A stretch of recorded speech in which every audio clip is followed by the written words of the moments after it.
Pues buenas noches, vamos a iniciar nuestra clase. Eh, en esta ocasión vamos a ir a nuestro manual en la página que nos quedamos, que es exactamente del M13, módulo 13. Estamos ya entrando a la parte donde está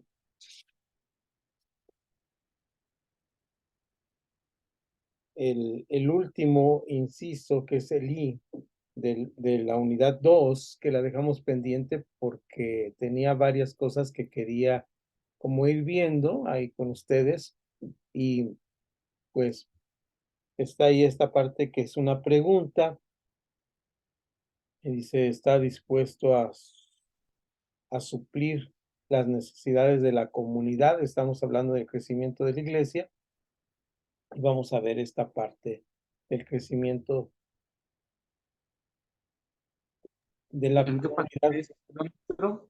Es la página 11 del manual 13. Recuerda que arriba aparece el M13 y este es en la página 11 de esta parte del manual.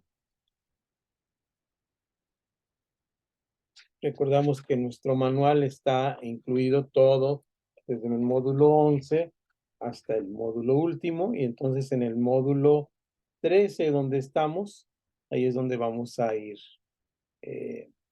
viendo esta parte, ¿no? Entonces, ahí, para ubicarnos bien, pues estamos en esta parte de esta página 11.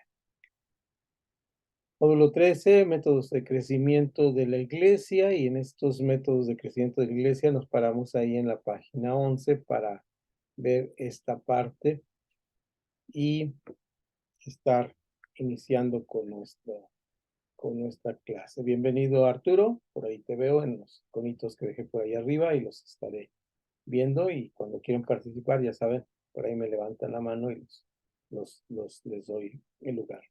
Entonces, ahí en la página 11 del M13, métodos de crecimiento de la iglesia, tenemos esta letra I, y exactamente en esta letra I tenemos esta parte de la clase que hoy iniciaremos con gusto, leyendo estos párrafos y viendo algunas partes importantes de ella. Entonces, ahí estamos parados hoy, día 1 de septiembre del 23, la clase número 4, página 11 del M13. M13 Dios está le ahí. bendiga, hermano. Bienvenidas, pastora Emilia y Silvia. Dios le bendiga, hermano. Gracias. Amén. Bien, entonces ahí estamos parados y vamos entonces a ir ya a la pregunta que está haciéndonos aquí el manual. La pregunta es por más interesante. Dice: ¿está dispuesto a suplir las necesidades de la comunidad? Vean ustedes cómo a la comunidad tiene necesidades, y si estamos dispuestos a suplir esta necesidad. Vamos a verlo desde la perspectiva bíblica, naturalmente. El manual nos trae una amplia información de la perspectiva bíblica. No podré abundar en todos los versículos que hablan sobre esto, pero los citaré y los dejaré ahí para que ustedes los analicen después. Entonces, ¿qué es estar dispuesto a suplir las necesidades de la comunidad? Vamos allá mismo nuestro manual, y el primer parrafito que tenemos ahí nos dice: estoy de acuerdo con Richard Warner cuando afirma que la iglesia más fuerte en los últimos tiempos son las que suplen la mayor cantidad de necesidades. Hasta ahí termina y hay un punto y seguido. La iglesia existe para resolver problemas desde los más profundos hasta los más inconsecuentes de la vida cotidiana. Esto es así, la iglesia está para resolver problemas. La gente se acerca a la iglesia para que se les resuelvan los problemas. Ahora, ¿En qué medida debemos resolver los problemas? No es que vamos a acabar con los problemas del mundo, no es que vamos a terminar con todos los problemas del mundo. Por eso, específicamente por eso, este módulo, voy a regresar un poquito, de hoy, 1 de septiembre, es tan importante dejarlo aparte para verlo con calma esta sección que estamos ahora viendo, que es un parrafito. No gastaremos toda la clase en esto, naturalmente, pero sí este inicio me gustaría ser un poco más enfático en ello. ¿Qué dice el manual adelante en el segundo párrafo? El primer capítulo del libro de Isaías contiene una fuerte condenación al pueblo de Israel por cumplir con una liturgia religiosa desprovista de toda comprensión social, la cual Dios condena abiertamente. Dios nos ha llamado a practicar una liturgia que, que es el servicio a Dios, pero no puede estar divorciada del compromiso con el prójimo. Es decir, sí manejamos una liturgia, pero esta liturgia no puede estar disociada, divorciada de el compromiso que tenemos con la iglesia. Estamos totalmente de acuerdo en esta parte. Bien, bienvenido también, Pastor Abel, ya lo veo por ahí. Entonces vuelvo a repetir la instrucción de que estamos en la página 11 del M13 y ahí estaremos parados un ratito para entrar en este tema, ¿no? Entonces, mucha atención con esta idea. Ahora, aquí es donde yo tengo que hacer una pausa para que ya que tengo suficiente quórum de alumnos, preguntar, ¿cómo se sienten ustedes cuando alguien les dice, ay, la iglesia tiene que cumplir la dimensión social? Eh, Ustedes, por ejemplo, saben que en las empresas dicen, la empresa tiene un compromiso social y si esto es toda una materia, toda una estructura, toda una argumentación para hablar de esto. Pero la iglesia también cumple o debe cumplir un compromiso social.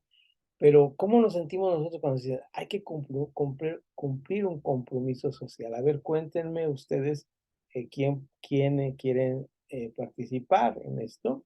Este,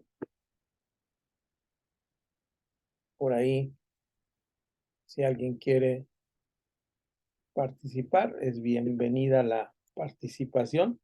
¿Cómo se sienten? Estoy repitiendo la pregunta. ¿Cómo se sienten cuando dicen, la iglesia tiene que ayudar a los pobres, la iglesia tiene que, planteándola diferente, la iglesia tiene que ser la mano como aquí? A ver, vamos adelante, Pastor Abel. Adelante, Sí, pueblo. me parece que la palabra es fácil de comprender, ¿no? O sea, somos responsables socialmente, ¿no? Lo que sucede es que muchas veces en la parte de la iglesia, en la parte espiritual, se disasocia esa parte, ¿no? Ujú, Se disasocia esa parte que es una manera natural, ¿verdad? Del mundo, ¿no? Porque podrá ser que mucha gente no conozca de la palabra, pero es responsable socialmente, ¿no? Con una sociedad, o sea, paga sus impuestos, paga sus contribuciones, es buen vecino, etcétera, etcétera, ¿no? Entonces, en la parte de la iglesia, de repente uno disocia eso y cree uno que esa palabra no encaja en la iglesia porque somos religiosos o porque, bueno, porque digamos de alguna manera que profesamos una religión o una creencia. Entonces, queremos aplicarnos totalmente a lo que es la iglesia, pero se nos olvida que realmente la iglesia también es socialmente responsable, ¿no? Porque tiene vecinos, porque tiene congregantes, porque tiene que pagar sus contribuciones, porque tiene que pagar su agua, su luz, etcétera, ¿no? Entonces, uno debe de empezar a comprender que la palabra social no debemos de disasociarla, pues digámoslo así, del mundo natural, ¿no? sí, Porque la parte de la parte espiritual, pues entra perfectamente esa parte de socialmente responsable, por Ujú, decirlo de alguna ujú, manera, ¿no? claro. Sí, Bien, ese es mi comentario, Paz. muy, muy interesante el comentario del pastor Abel, ya que nos habla de algo que es importante, es que somos seres gregarios y que como seres que vivimos en sociedad, tenemos una responsabilidad inherente a nosotros, es lo que nos está diciendo el pastor, que a veces se desdibuja por esa actitud que tomamos de decir, ¿cuándo vamos a acabar con la pobreza? ¿Cuándo vamos a acabar con la miseria? No se trata de acabar, sino esto en términos sociológicos se llama hay que palear o abonar a la contribución de esto. Yo les he comentado cómo yo con un hermano que tiene una situación económica muy difícil en un país muy difícil, que hasta mandar dinero cuesta mucho trabajo.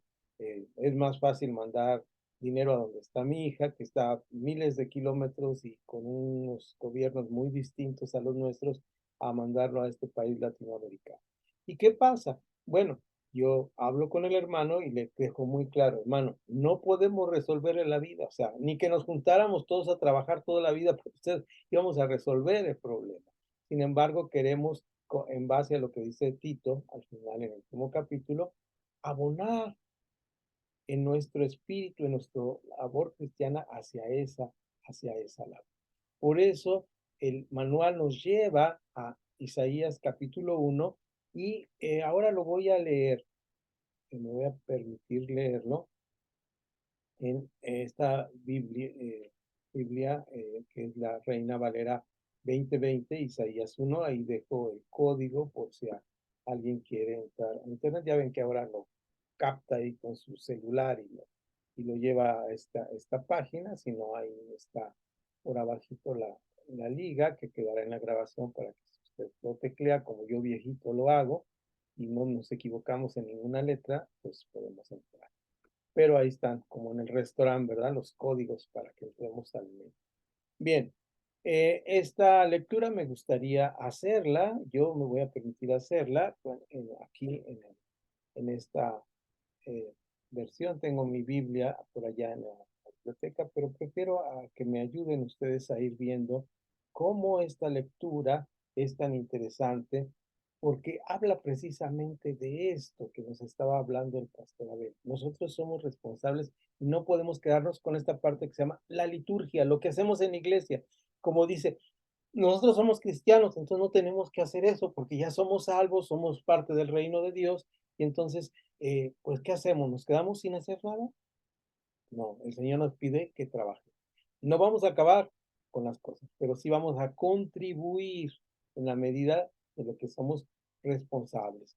Bien, no es solamente dar dinero, no solamente es sacar a alguien de la pobreza, a veces es, yo lo he dicho muchas veces, si alguien viene a mi iglesia y me dice, fíjese que no tengo trabajo, debo tener los medios o métodos adecuados para guiarle a los recursos que ya está haciendo el gobierno o las instituciones o las organizaciones civiles o lo que sea. Si alguien viene y me dice, no tengo leche para mi niño, pues miren, aquí el jardinero que nos hace el jardincito que tenemos, pues no nos alcanzaría el sueldo para darle leche para la lata de sus niños y tiene dos chiquitos uno tras otro. Es terrible y uno se entra en la angustia total cuando pasa, cuando los ve llorar que llegan aquí. Quiere uno pagarle antes, que va a ver por tu leche, aunque pues ya sabe uno que si les hace eso, se van por su leche y no regresan a hacer el jardín. Pero bueno, eso es otro tema aparte. La cuestión es, no podemos cambiar eso, pero sí podemos decirle, mira, hay ciertas instituciones, ciertas ayudas del gobierno, bla, bla, bla, bla, bla, poder cumplir con esta parte que nos toca, ¿no? Ayudar a los demás. De esta manera, eh, bueno, de esta manera tenemos ya la lectura de esto. ¿Cómo nos podemos clavar, diría yo, la palabra que usan ahora los jóvenes? No sé si los jóvenes la usan ahora, pero bueno, ciertos jóvenes que conocí, clavar, meternos demasiado. en algo que nos volvemos tan religiosos que estamos en un círculo. Una vez mi mamá me dice, hijo, una persona me vino a contar un problema y yo le empecé a hablar de la Biblia y de la palabra y me dio una palabra que me dolió mucho. Digo, ¿cuál fue la palabra? Si le digo, le estaba dando la palabra. Me dijo, ay, hermana Lee, es que usted está encerrada en una burbuja y no se da cuenta del mundo. Qué terrible, ¿no? Que estemos en una burbuja y que no nos demos cuenta del mundo. Por eso Isaías 1, del 10 al 20, es una lectura que nos ayuda a entender esto. Vamos a verla ahí con calma. Dice, eh, empiezo a leer la palabra de Dios porque al fin dice la que es palabra de Dios, dice, príncipes de Sodoma, y exclama, oíd la palabra del Señor. Pueblos de Gomorra, escuchad la ley de nuestro Dios. ¿Para qué me sirve, dice el Señor, la multitud de vuestros sacrificios? Estoy harto de holocaustos, de carneros, perdón, y de grasas de animales gordos. Vuelvo a leer por leer porque me equivoqué. Estoy harto de holocausto de carneros y de grasas de animales gordos. No quiero sangre de bueyes, ni de ovejas, ni de machos cabríos. Pide esto de vuestra mano cuando venís a presentaros delante de mí para pisotear mis atrios. No me traigáis más ofrendas inútiles. El incienso me resulta desagradable. No soporto la luna nueva, ni el sábado, ni las reuniones que convocáis. Son iniquidad vuestras fiestas solemnes. Mi alma aborrece vuestras lunas nuevas y vuestras fiestas solemnes son para mí una carga insoportable. Cuando extendéis vuestra mano, yo aparto mi vista de vosotros. Asimismo, cuando multipliquéis las oraciones, yo no las oiré. Llenas están de sangre vuestras manos. Lavaos y limpiaos.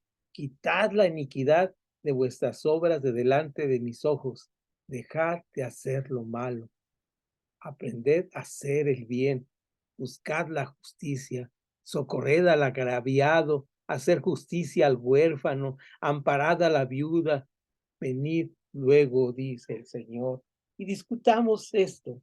Aunque vuestros pecados sean como la grana, como la nieve serán emblanquecidos. Aunque sean rojos como el carmesí, vendrán a ser como blanca lana. Si estáis dispuestos a obedecer, comeréis de lo mejor de la tierra. Pero si no estáis dispuestos y sois rebeldes, seréis devorados por la espada. La boca del Señor lo ha dicho. ¿Qué les parece esta lectura de Isaías 1, 10 al 20? ¿Qué me dice? Está así. Ah, de hecho, es una instrucción social responsable, ¿no? Exactamente.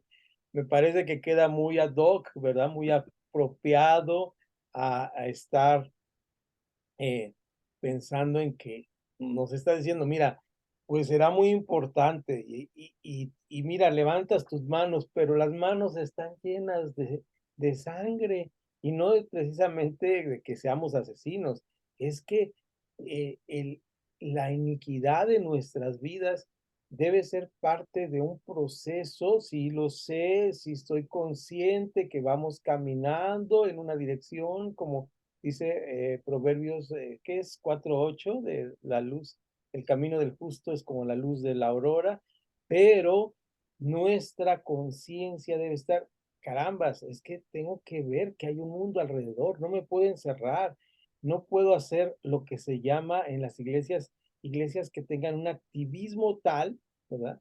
Y este activismo entra desde las clases, ¿verdad? Yo no puedo estar todo el tiempo en las clases, no puedo dar llega un momento que tengo que decir, hermano, no puedo ya dar otro curso de Aquila y Priscila. Tengo dos cursos ahorita, ya no, pues jueves y viernes y sábado, ya no puedo un jueves y ya no puedo echar. ¿Por qué? Porque tengo una vida que tener, ¿sí?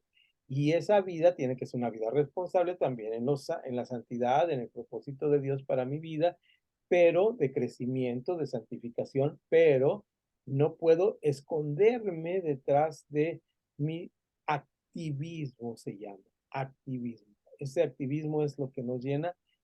Eh, mi abuela decía una cosa, dice, tu problema es que a todo dices que sí. Y mi esposa me lo repite seguido, ¿no? Antes de ver la agenda, antes de ver, me hablan, hermano, ¿puede ir a tal lugar? ¿Puede hacer esto? Sí, sí. Ahora tengo que tener más cuidado, hay cosas que no podemos, hay cosas que no podemos porque ya está nuestro tiempo.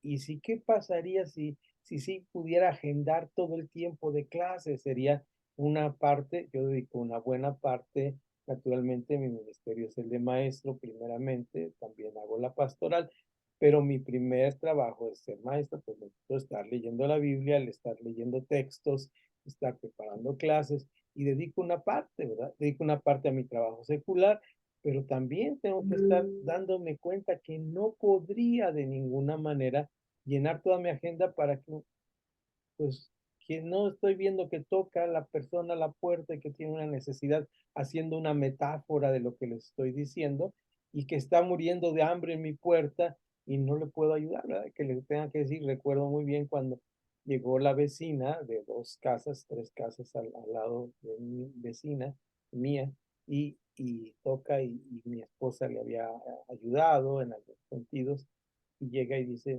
mi hijo está muy grave de COVID y necesito llevarlo al hospital y no tengo para el Uber. No puedes decir, no puedo, no tengo, ¿verdad? Nosotros estamos en ese momento en situación muy complicada económica, gracias a Dios, con muchas cosas, porque nos daban despensas y todo de parte de la iglesia, pero no podías decirle, estos 50, 100 pesos que tengo no te los puedo dar, o de mi tarjeta, no puedo pedirte el auto para que lleves a tu hijo, no puedo hacer esto, menos decirle, mira, no puedo porque estoy en oración delante del Señor, y entonces estás interrumpiendo mi oración, o estás leyendo, interrumpiendo mi lectura de la Biblia, y no puedo ayudarte. Esto es cuando entramos en un activismo. ¿Se entiende esto?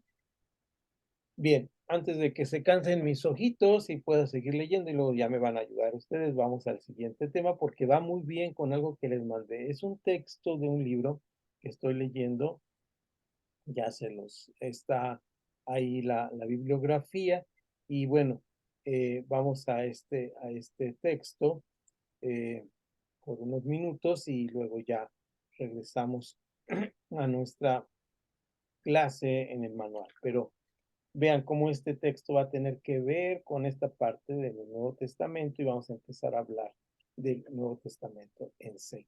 ¿De acuerdísimo? Entonces, vamos a este texto que está ahí, está muy chiquito. Yo sé que los que tienen celular no lo podrán ver, pero vamos a ayudarles leyéndolo, y también pues está en sus celulares, se los mandé, es tal vez uno de los últimos textos que teníamos. Dice don Samuel Escobar en este pequeño librito escrito en 2006, La Palabra, Vida de la Iglesia. Es un libro extraordinario, estoy leyéndolo ahora, es de Editorial Mundo Hispano, posiblemente en la librería lo encuentren en soporte papel porque es un libro reciente. No seamos ciegos al vigor renovado con que se está leyendo hoy la palabra en iglesias y círculos donde antes se la desconocía. Algunos nos están llamando la atención a cosas que habíamos olvidado: el amor de Dios por los pobres, el juicio de Dios contra la injusticia, la condena de Dios contra la religiosidad sin ética y sin misericordia. No vaya a ser que nos pase lo que le pasó al joven rico. ¿Recuerdan ese joven rico que llegó corriendo con Jesús, que preguntó, ¿qué debo hacer para tener la vida eterna? Digo esto entre paréntesis, que prefirió quedarse con su obediencia literalista a ciertos mandamientos en vez de embarcarse con Jesús en una misión de servicio y anuncio de las buenas noticias. ¿Recuerdan este ejemplo tan extraordinario del joven rico que llega con Jesús y dice, pues cumple los mandamientos? Ya los cumplo todos, imagínense. nosotros cumple los mandamientos, ay, híjole, creo que me falta el cuál número, qué número es, qué número, porque ahora lo tenemos por del 1 al 10, ¿no? Entonces, dice, no, yo los cumplo perfectamente, yo sí los estoy cumpliendo cabalmente, pero le dice, deja todo y sigue. Y es ahí donde no puede hacerlo el joven rico y seguimos leyendo después donde hice la pausita aquí, no nos vaya a pasar, porque Jesús lo invita a seguir su misión, ver su pasión por las almas, anunciar las buenas noticias. Esto es cuando dice, no dejes de cumplirlo, ven y sígueme, deja todo y sígueme. Hay una cosa más importante de lo que estás haciendo. Hay algo más importante que la religiosidad que vivimos, que es proclamar el reino, porque para él, porque para el que quiere escuchar y obedecer, Jesús sigue hablando con autoridad, no como los escribas. Los escribas eran aquellos, explico, ahí está bueno, antes de explicar esto, quienes eran los escribas, tenemos esta parte de donde es tomada la cita, Escobar, Samuel, 2006, la palabra eh, vida de la iglesia, en la editorial americana Mundo Hispano, en la página 54. Bien, explico esta parte de los escribas en el Nuevo Testamento, como vamos a ver ahora, hablar del Nuevo Testamento, en el párrafito que sigue, eh, en la página 11 del módulo 13. En el Nuevo Testamento hay dos tipos de religiosos. ¿Recuerdan ustedes cuáles son los dos tipos de religiosos que tenemos? El primer tipo de religioso eran los fariseos. Los fariseos eran no una orden, no un grupo eclesial, sino era un grupo de personas que estaban muy preocupadas porque se cumpliese la ley o se cumpliera la ley, como decimos aquí en México. Eh, ¿Cuál era su preocupación? 400 años antes de eh, irrupción de Jesús en la historia de la humanidad, el pueblo había sido llevado en cautiverio por no cumplir la ley, lo que leímos en Isaías capítulo 1 del 10 al 20. Entonces, ellos se dieron cuenta y dicen, no, volvamos, redescubramos seguir las normas, las leyes, pero este cumplimiento de la ley, como nos dice Samuel Escobar, pues era un cumplimiento pues al pie de la letra, sin entrar al espíritu de la ley. El cumplimiento de la ley era simplemente por ordenanzas. Estos eran los fariseos. Ahora, de los que nos habla Samuel Escobar aquí, son los famosos escribas. ¿Quiénes eran los escribas? Bueno, los escribas eran eh, los que estaban copiando, copistas de la ley, los copistas de la ley. Eso sí tenían una función eclesial importante, ¿no? Eran copistas de la ley que estaban trabajando constantemente en esto. Su nombre técnico que conocemos es los amanuenses.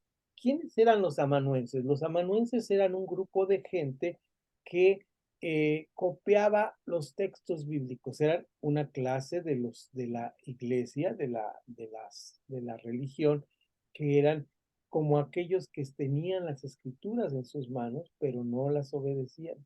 Uh-huh.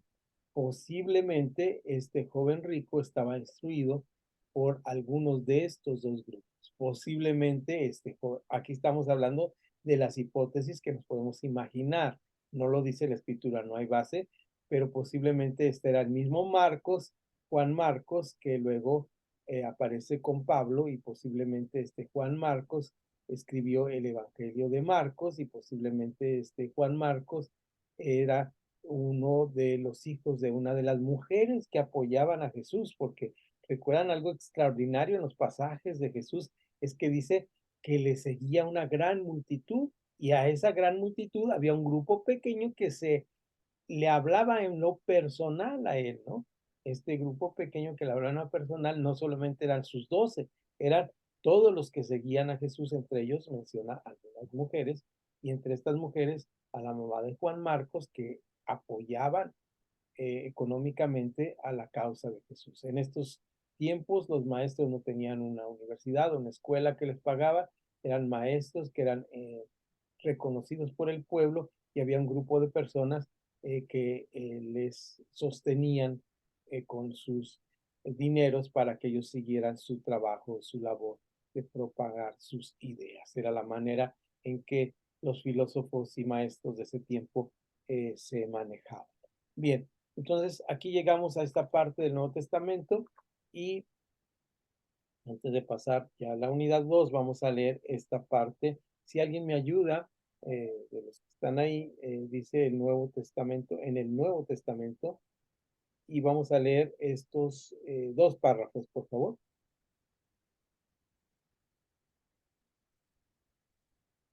Si alguien me puede ayudar.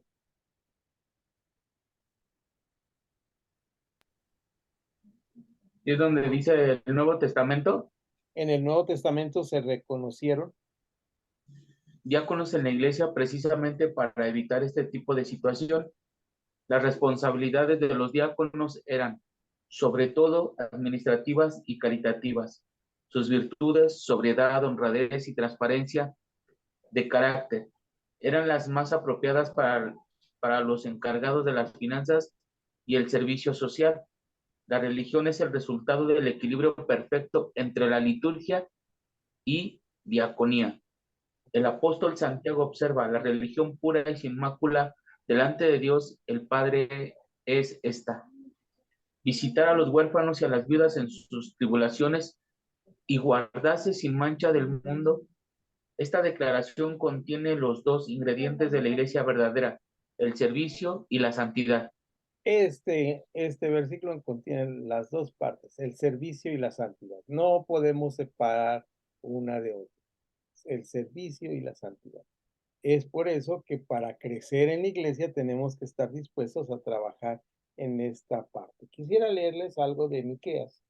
Déjenme más ver cómo está Miqueas. Miqueas. Miqueas, aquí está, son libritos chiquitos. Y Miqueas sí es un librito de los chiquitos, pero es largo, tiene varios capítulos muy interesantes. Y cada uno de los capítulos está muy, muy interesante.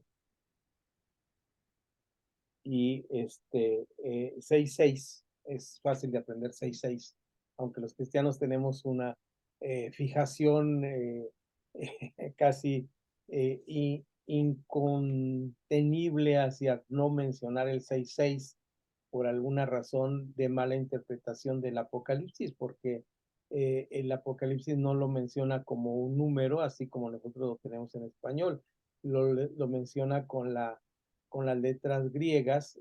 La letra griega para el número 6 es la S, ¿verdad? Y hace una declinación, una declinación, la pronunciación para decir, en lugar de decir sigma, que es la letra S en griego, dice stigma, de donde viene la palabra estigma, que significa marca.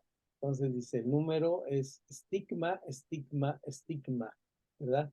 Son palabras, marca, marca, marca. Es como ahora mencionamos el Instituto Mexicano del Seguro Social como IMSS, es de la misma manera como Juan menciona en Apocalipsis, y nosotros tenemos esa tendencia malidicente, diría, si no me permiten la palabra, a mencionar este número como un número mágico referente a lo maligno. Y así lo toma el Hollywood y así nos lo presentó y así nos lo metió en la mente y así lo manejamos, pero una relectura correcta, bíblica, cristiana, cristocéntrica, nos habla de que estaba hablando de marca, marca, marca. Eso es un paréntesis aparte, no se cobra en el curso, así que simplemente en Miqueas 6:6. La pregunta de Miqueas 6:6, Iván, ahora tengo la versión 60, la revisión 60, dice, ¿con qué me presentaré ante Jehová y adoraré al Dios Altísimo? ¿Me presentaré ante él con holocaustos o con becerros de un año? ¿Se agradará en Jehová de millares de carneros o de 10,000 arroyos de aceite? Daré mi primogénito por mi rebelión, el fruto de mis entrañas por el pecado de mi alma. No es suficiente. No se trata de hacer las cosas, se trata de vivir la palabra. Y vivir la palabra significa una responsabilidad social. ¿Vamos a preparar? ¿Perdón?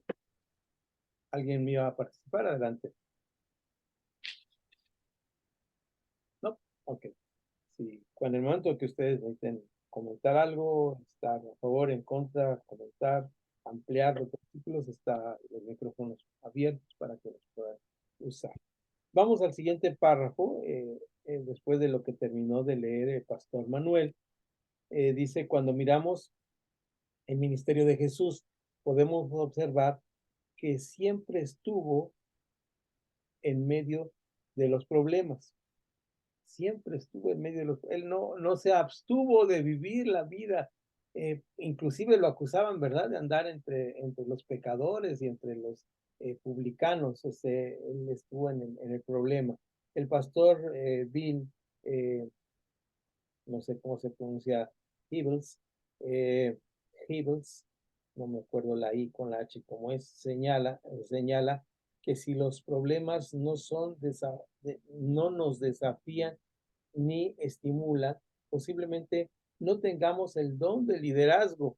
Por eso la iglesia, que ha sido llamada a tener un rol protagónico en la sociedad, no puede esconder su cabeza en la arena o como la avestruz meter la cabeza ante ante el caos ante el caos y ya no puedo ver, y la incertidumbre del diario vivir.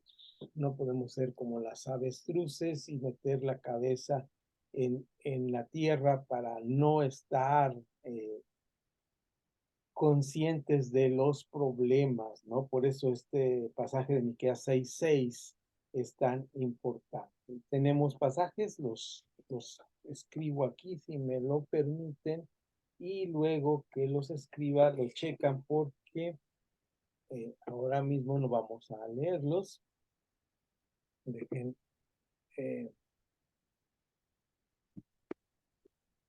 poner mi pizarra.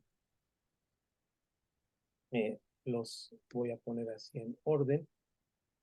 Este ya lo leímos, uno que fue 10 al 20, se lo leímos en pantalla. Muy interesante. Pero luego tenemos otro más que fue Miqueas, y ese fue 6, versículos 6 y 7, que hace estas preguntas interesantes, pero luego ya está Oseas, ¿no? El profeta Osea, y es también capítulo 6 de Oseas. Eso lo estaba revisando a ver si los pasé bien, si no ahí me regañan. 4 al 6 lo estaba revisando, que son versículos paralelos que me trajo a la mente. Y Amós, yo digo que Amós deberíamos leer el capítulo 4 y el capítulo 5. 4 y 5. Ya saben ustedes que cuando no hay punto quiere decir que son capítulos. 4 y 5, entonces estos serían los capítulos para esta parte, ¿no? Y finalmente, alguien me puede ayudar con el último parrafito de antes de la unidad 3, finalmente, y alguien me puede buscar Mateo 9, 35 al 38, por favor. ¿Cómo ven?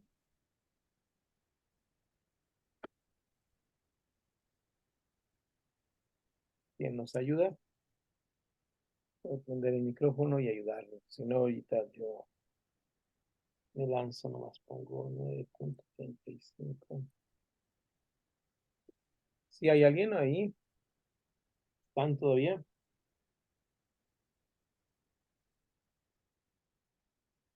Adelante, Pastora Emilia. O Pastora Silvia, no alcanzo a ver, están los cuadritos chiquitos ahí. Amén. Dice así la palabra de Dios en el nombre del Padre, Hijo y Espíritu Santo. Recorrió Jesús todas las ciudades y las aldeas, enseñando en las sinagogas de ellos y predicando el evangelio del reino y sanando toda enfermedad y toda dolencia en el pueblo. Y al ver las multitudes, tuvo compasión de ellas porque estaban desamparadas y dispersas como ovejas que no tienen pastor. Entonces dijo a sus discípulos, a la verdad la mies es mucha, mas los obreros pocos. Rogad pues al Señor de la mies que envíe obreros a su mies. Amén. Muchas gracias, pastora. Y aquí es donde entramos a esta parte, dice, finalmente tengamos presente que la iglesia que crece es la que pastorea el hombre, al hombre integralmente. No está dedicada a ganar almas, y tiene unos corchés españolas, que quiere decir, hace un énfasis así, es importante, pero no es lo único, sino a ministrar a las personas en su totalidad.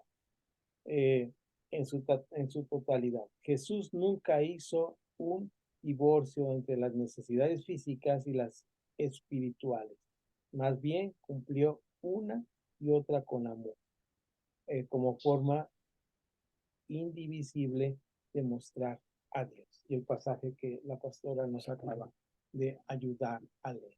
Bien, dudas, preguntas hasta aquí, porque vamos al intermedio para el cafecito y para seguir con la clase por otro ratito. Entonces díganme si tienen alguna duda o pregunta hasta aquí. ¿Qué me dicen? ¿Todo bien? ¿Qué les parece la responsabilidad social de la iglesia? Muy interesante, ¿no? Bien, tenemos un Yo minutito. tengo una pregunta, maestro. Adelante, pastor. Maestro, ¿me puede permitir? Nada más una duda con lo respecto de lo de la comunidad social o con respecto de las obligaciones que nosotros tenemos con, con los creyentes, ¿no? O sea, es la comunidad donde nosotros estamos. Si es así, Así es. nada más una pregunta, o sea, lo que hablaba acerca de las responsabilidades que nosotros tenemos como iglesia. O sea, en realidad la pregunta es, leíamos que dice aquí que la gente llega a la iglesia con mucha necesidad. O sea, estaríamos obligados a cubrir las necesidades de toda la gente que llega, o cómo sería ahí cuando la gente llega con mucha necesidad. Muy interesante tu pregunta, interesante en el sentido, ¿no?, de que la podamos resolver en una sola respuesta. No habría una respuesta completa. Ahí teníamos que ver que hay diferentes ángulos. No podemos resolver la necesidad física de todas las personas, es decir, no podemos cambiar el mundo con las necesidades, pero sí podemos contribuir a que estas necesidades vayan siendo suplidas en la medida de nuestras fuerzas y nuestras posibilidades. Cuando una persona Ah, ok. a nuestra comunidad llega con una gran necesidad, ¿verdad? Su primera necesidad es espiritual, pero también puede tener una necesidad física, ¿verdad? Entonces, si yo en lugar de decirle, mira, cómete esta galleta de las que damos aquí, le digo, primero te presento el evangelio y luego si aceptas a Jesús te doy la galleta, pues va a aceptar a Jesús por la galleta, ¿sí? Entonces, ahora, no podemos darle galleta a todos los que tienen hambre, ¿sí? Ese no es nuestro trabajo. Podemos, fíjense bien la palabra, porque es una palabra muy interesante, podemos incidir en las necesidades. ¿Qué es incidir? Es poner un granito de arena.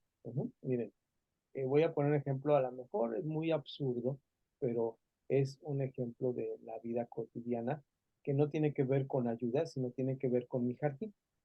Acá ha llovido mucho y el jardín se llenó de tanta hierba que mis plantitas que tenía ahí, pues no sabía si tenía melón o no tenía melón del melón que había sembrado. Entonces pero tampoco podía yo llegar con las tijeras y cortar todo porque podía dañar. Entonces tenía que hacer una labor de rescate para ver si estaba ahí el fruto en esa maleza enorme. Y el trabajo era titánico, ¿verdad? Era un trabajo grande, no es un gran jardín, pero era para mí viejito, como soy viejito, perdón, no voy a decir esa palabra, era titánico, ¿sí? Entonces, ¿qué hice? Pues empezar. Lo que tenemos que hacer es empezar, pastor, ¿no? Les he contado la historia de que regresaba a las estrellas de mar, que estaba ahí un Sí, escritor y le dijo, pues estoy aquí escribiendo, pero lo que estás haciendo es infructuoso, no vas a hacer mucho. Es inmensa la cantidad que saca la marea y las olas y ahí mueren, las amanece uno y ya se secan las pobrecitas estrellas. Estoy haciendo lo que me toca hasta donde me alcance. Al día siguiente pasó el muchacho y dice, ¿qué estás haciendo? Pues también haciendo lo que me toca en mi camino. ¿Qué vamos a hacer, Pastor está Manuel, bien. con las personas? Lo que nos toca y lo que nos alcanza, ¿verdad? No Ok, sí, somos está bien. agencia de beneficencia. Una cosa importante, se los dije cuando estuvimos hablando de la estructura económica de la iglesia no es un lugar de préstamos, ni de la iglesia, ni de la tesorería de la iglesia, ni de los hermanos. No debemos permitir que entre los hermanos se presten dinero. Eso es muy importante. No, mucho menos a rédito. Además es pecado eso desde mi punto de vista. Hay muchos hermanos que dicen que es perfectamente loable y apreciable, pero la Biblia es, por lo menos en el sentido cristiano, me parece que no es un sentido correcto entre hermanos, que hablan entre cristianos, este sentido. Habrá instituciones y gente que se dedique a está muy bien que sea su trabajo. No estoy negando la economía y nuestro sistema social, económico, político. Estoy diciendo que entre hermanos no debemos promover, ve con el hermano fulanito, que el préstamo, y, porque eso causaría un problema. Mire, si usted tiene un problema con un carpintero que no es de la iglesia, ahí para la cosa. Pero si usted tiene un problema con un carpintero que lo va a haber sentado alabando a Dios junto a usted, ¿qué es eso? Si usted tiene un hermano que presta a rédito y está en la iglesia y permite que haga préstamos a los hermanos, va a tener un problema, porque no tenemos la gente que me estoy metiendo en algo y alejándome, hermano Manuel, pero a lo mejor te lo explica. La gente que tiene necesidad está cavando un hoyo que no lo vamos a poder sacar de él. Es decir, para salir cava más adelante. Es como cuando usted está en medio de la tierra y empieza a cavar y para salir sigue cavando. Cada vez está más profundo. No hay préstamo, no hay riqueza, no hay fortuna que lo vaya a sacar el hoyo porque está cavando para abajo. Necesita cambiar un sistema de vida y ese sistema de vida requiere un esfuerzo que a veces las personas no estamos dispuestas a hacer. Ese esfuerzo tenemos que enseñarle en la vida cristiana. Claro que ayudamos, claro que sostenemos. Ahora mismo, en este mes, en 2 semanas más, 3, voy a una de nuestras fuertes organizaciones de mi denominación que se llama Comité Central Menonita, que dedica específicamente a la ayuda. Se mandan latas de comida a los países que están en pobreza, que están en miseria. No la acaba, no la acaba, pero hacemos nuestra labor. Espero que le haya quedado claro, pastor, y si hay alguna pregunta, adelante. Sí, muchas gracias, maestro Nau. Muchas gracias. Sí, claro que sí.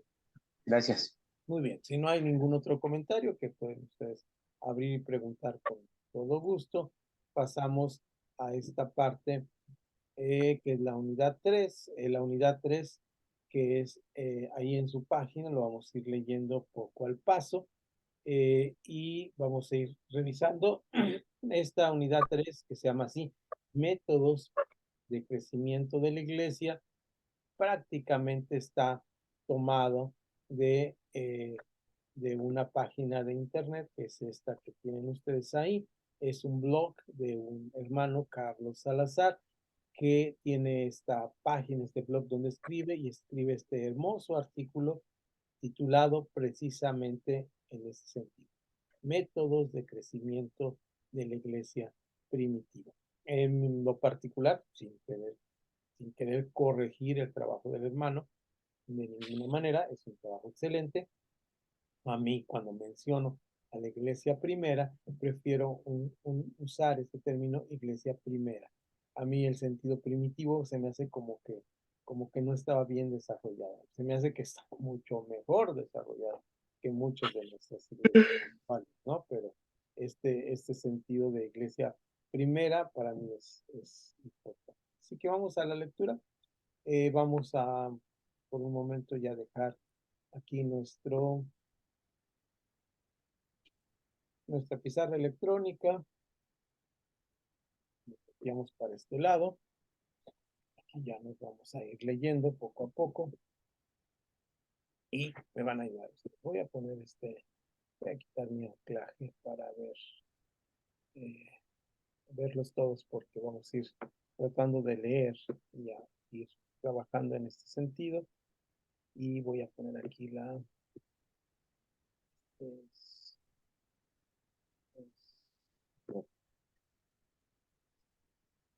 aquí está. Ahí está en su manual, yo lo tengo aquí también escrito, métodos de crecimiento, y vamos a ir viendo párrafo por párrafo. Los primeros 3 párrafos antes de entrar a los métodos son interesantes. Vamos a ir leyendo y ahí cuando me vaya cansando, pues ahí me va ayudando. Si me hacen favor, está en su manual.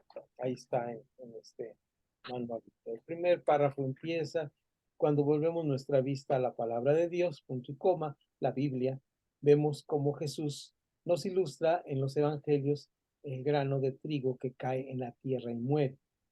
Los sucesos de su muerte y gloriosa resurrección, Jesús llama a sus discípulos a que esparcen la promesa del Espíritu Santo, y en el libro de los Hechos vemos esta gloriosa manifestación de su Espíritu cumpliendo la palabra del Señor, llevando mucho fruto de aquella semilla que había sido sembrada. Qué bonito manera de decirlo de don Carlos. En los evangelios vemos a Cristo comprando comprando a la iglesia con su propia sangre. Luego, en el libro de los Hechos, vemos a la iglesia comprando a precio de sangre, surgiendo a una experiencia real. Primero, entre los judíos de Palestina y luego entre los gentiles del resto, hasta que se establece una base de la gran capital, hasta que se establece una base en la gran capital del mundo antiguo, marchando de Jerusalén a Roma, haciendo realidad aquella palabra: y me seréis testigos en Jerusalén, en toda Judea, en Samaria y hasta lo último de la tierra. En los primeros 7 capítulos del libro de los Hechos estamos en Jerusalén. Luego, en los últimos 8 y siguientes, vemos siempre dando lugar a las excepciones, a la iglesia que se desarrolla en Judea, en Samaria y en las llanuras de la costa. A partir del capítulo 13, cuando entra ya la iglesia de Antioquía, ¿verdad? Estaba en la iglesia de Antioquía pastores y maestros, y ministrando estos al Señor, el Espíritu dijo: apartadme a Pablo y a Bernabé para la obra que Dios se llama. Nos traslada con Pablo a Asia Menor, a Grecia, para encontrarnos en el capítulo 28, en Roma, en el palacio del emperador. De aquí en adelante vemos una iglesia pujante y con paso firme conquistando el mundo. Nosotros tenemos una partecita de la historia de la iglesia primera. La historia de la iglesia primera es mucho más extensa, pero Dios, por su Espíritu Santo, nos dejó el registro de esta parte específica, que es el libro de los Hechos. Libro ampliamente recomendado. Yo he hecho varias ediciones de la versión 2015 de él en este formato sin versículos, como si fuera una historia, porque así lo escribió el doctor Lucas, el médico Lucas, y este escrito es maravilloso porque es un escrito, pues la palabra de Dios, pero usando un nombre y una estructura de pensamiento que nos permite ver la historia de la iglesia. Es un historiador, ¿verdad? Es un historiador y lo hace de esta manera maravillosa que nos estremece leerlo, ¿no? Leer el libro de los Hechos, leer la carta de Pablo, las cartas de Pablo, es un deleite para nuestra espiritualidad y para nuestro compromiso. Ahí estamos ya leyendo el último parrafito y luego ya vamos a pasar a los números, pero vamos a leer el último parrafito, observar detalladamente estos acontecimientos especiales del surgimiento y crecimiento de aquella primera iglesia.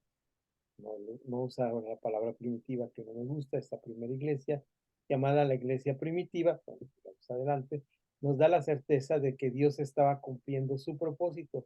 Fue tan fuerte el trabajo de aquellos primeros cristianos y tan especial que se logró la expansión hasta nuestros días.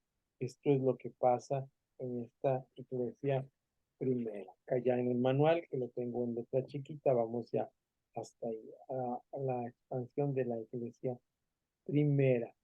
La iglesia surgió con fuerza y poder y sigue avanzando de esta misma manera. Ahora bien, para nuestro estudio, veamos los métodos empleados para la expansión del evangelio. Ahora bien, vamos a ver los métodos. ¿Qué es la palabra método? ¿Hay alguien que me ayude aquí de nuestra clase a investigar qué es la palabra método? ¿Qué? Ahí vamos a preguntarle al tío Google o al hermano Google, como ustedes decidan, ¿qué es la palabra método? ¿Qué significa la palabra método? ¿Alguien tiene por ahí alguna definición?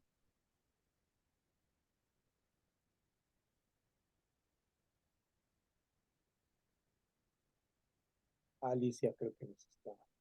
Sí, soy yo, pastor. Pues Adelante. método es una forma de hacer una cosa, ¿no?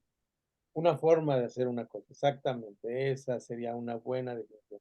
Es la forma, el formato con lo cual hacemos las cosas. ¿Alguna otra definición que tengan ustedes por ahí a la mano? ¿Qué es un método? Bien, método. El método es... Adelante, Pastor Manuel, si vas a... Sí, un procedimiento, maestro. Forma, procedimiento, exactamente. Proceso, ¿qué más podemos decir? Todo eso es un método. Ahora vamos a ver un método. ¿Cuáles fueron los métodos utilizados por la iglesia primitiva para su crecimiento? Y vamos a ir leyendo uno por uno, nos vamos a ir deteniendo hasta donde nos dé el tiempo. Y ayúdenme, por favor, ahora sí con la lectura. El número uno empieza con el primer método. El primer método, la primera forma fue el evangelismo, ¿verdad? Llevar el evangelio. La palabra evangelio es la palabra que se utiliza en el Nuevo Testamento como esa palabra maravillosa de llegar a un lugar a dar una buena noticia. Se cuenta en la historia del pueblo romano que se iba a la guerra y se nombraba un corredor maratonista que tenía que regresar corriendo y regresaba y decía, si llegaba con voz de alarma diciendo, escóndanse, métanse donde puedan porque nos ganaron, pues a esconderse. Si de alguna manera llegaba a, permítame un segundo, si llegaba esta persona a corriendo y decía la palabra evangelio, evangelio, es la palabra buena noticia. De hecho, actualmente en Grecia, así se anuncia, así como los voceritos de aquí, evangelio, buenas noticias. ¿Qué son estas buenas noticias? ¿Alguien quiere leer el número uno, por favor? Es cortito. El evangelio, la iglesia primitiva tenía conciencia. ¿Quién nos lo puede ayudar? Abre su micrófono y lee. Ahora no andan muy lectores en pero vamos, el evangelismo. La iglesia, perdón, pastor Abel, perdón. Manuel. La iglesia primitiva tenía conciencia plena de lo que era el anunciar las buenas nuevas del reino de Dios. Esto lo hacían en el poder del Espíritu Santo. Bajo este poder anunciaban a todas las personas que tenían una nueva propuesta de cambio. Se enfrentaron al régimen religioso y político ofreciendo una buena nueva, un reino diferente de los que hacían libres, eh, diferente, diferente que los hacía libres de ataduras y servidumbre, libres del pecado para vivir una vida renovada. El evangelismo fue la propuesta de vivir una manera diferente y renovada a través de Cristo. Ok, el evangelismo, ya hablamos sobre el evangelismo, tuvimos un curso de evangelismo, pero el evangelismo es una propuesta. Mira, así haces las cosas, ahora lo puedes hacer diferente. Wow, esta es una propuesta. ¿Cómo haces las cosas? Es sencillo. El evangelismo dice, las cosas las haces pensando que por obras puedes ganar el cielo. Efesios dice muy claramente cuando explica que estamos sentados en lugares celestiales. Dice, Él preparó buenas obras desde antemano y llevó a Jesús a los lugares celestiales a sentarse. Sentarse no es como ahora que estoy dando una clase sentado. Se trata de una posición adquirida por Dios para nosotros y esta posición es por su gracia. Dice, Efesios, porque por gracia, es capítulo 2, por gracia sois salvos, y esto no de vosotros, pues es un don de Dios, no por obras para que nadie se gloríe, nadie se sienta que él puede. Entonces, ¿qué es el evangelio? Mira, tú estás confiando en tus buenas obras para la salvación. Tienes que confiar en la obra que hizo Jesús en la cruz del Calvario para darte un lugar especial y estar con él, y te preparó, ahora sí, buenas obras para que andes por él, porque de ninguna manera se trata, ya soy salvo, y como decía el famoso libro de El Quijote de la Mancha y de la voz del famoso Sancho Panza, Sancho nací, Sancho he de morir. Se descubrió al final del libro sin la ínsula que le había prometido Don Quijote, dice muy triste, Sancho nací, Sancho he de morir. Así hay cristianos que dicen, pues cristiano nací, cristiano he de morir. No, no, no. No se trata de una estadía simplemente por estar. Se trata de que Dios preparó de antemano para buenas obras. Ahora, también Pablo asevera que estas buenas obras son un estilo de vida, pero el inicio es el reconocimiento o la evangelización. Si nosotros tenemos que hablar de un método para el crecimiento de la iglesia, de acuerdo a lo que dice Carlos Salazar, tenemos que estar pensando siempre en que debemos empezar con el primer punto, que es la evangelización. Ahora, ¿es sencilla la evangelización? No, tenemos que hacerlo un estilo de vida. Por eso hablamos en el curso de evangelismo, la evangelización como un estilo de vida. En cada momento, bien, a veces yo tengo que estar en algunas reuniones con gente no cristiana y cuando me doy cuenta ya le estoy evangelizando. Es algo natural, no preparo un sermón para evangelizar, sino cuando viene la necesidad, ¿ya has pensado que Dios puede cambiar eso?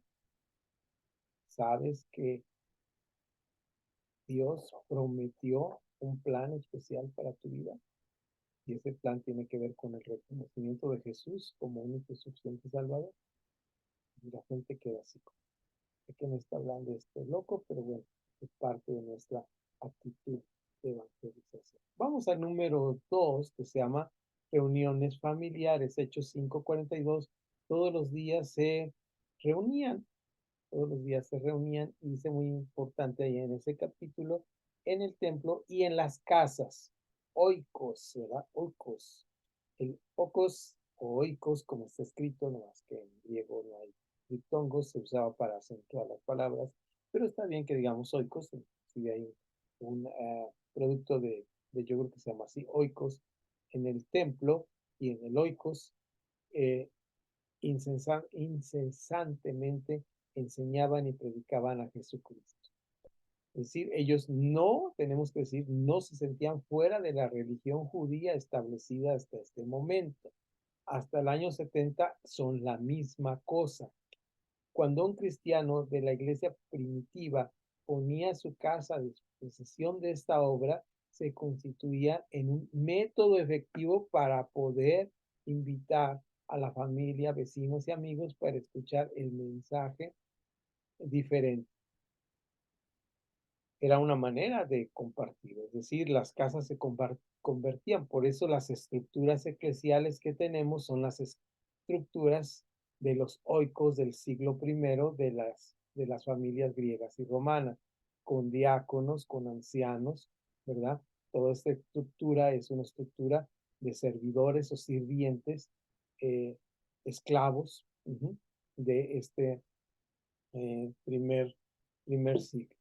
Entonces, tomemos en cuenta que el libro de los Hechos dice que se reunían para la participación del pan, partición, perdón. Vuelvo a leer.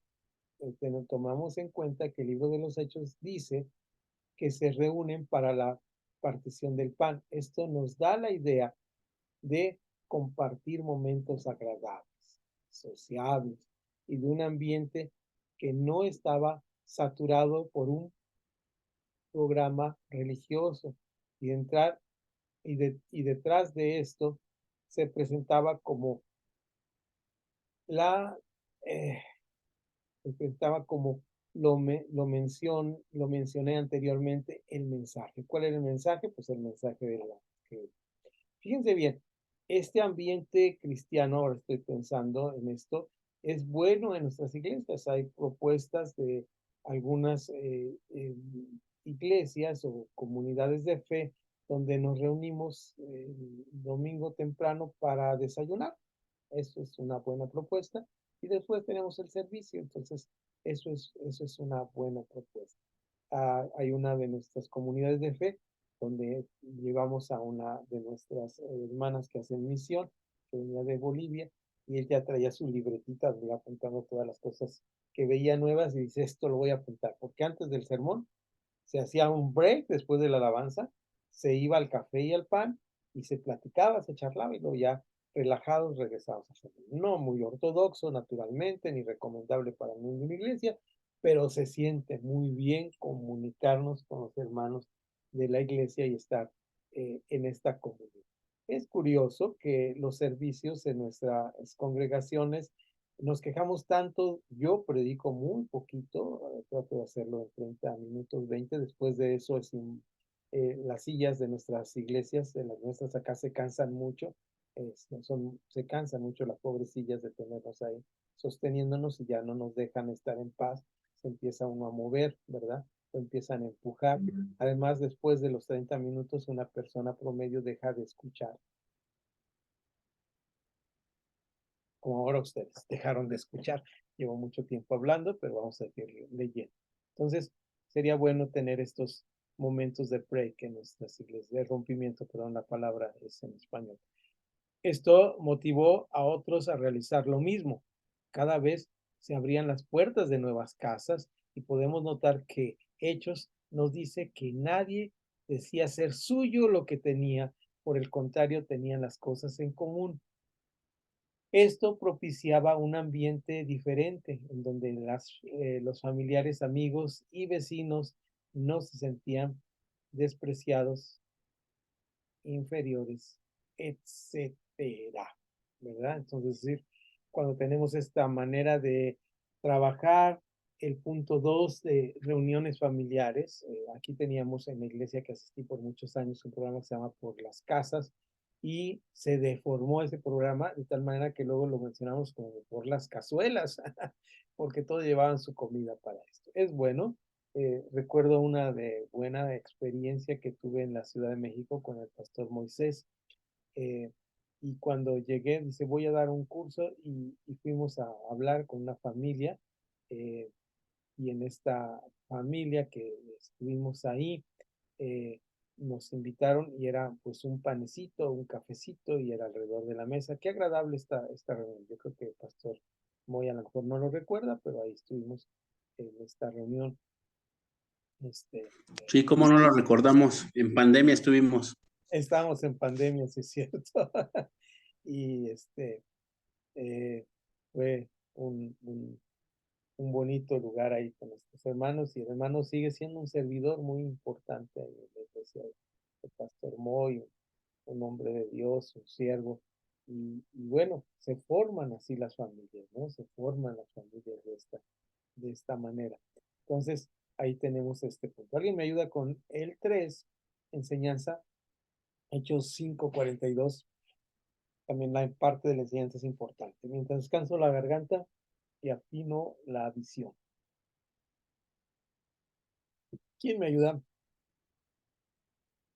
Una pregunta. ¿Todos tienen el manual?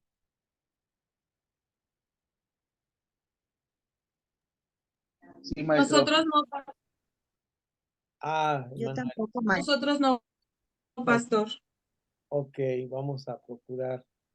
Si nos pudiera mandar, aunque sea unas hojas, el que las tenga para en el grupo, por favor, para que leamos ahorita lo que estamos en la clase. Claro, déjame hacer. Vamos a hacer un break de interrupción para hacer esto, ¿no?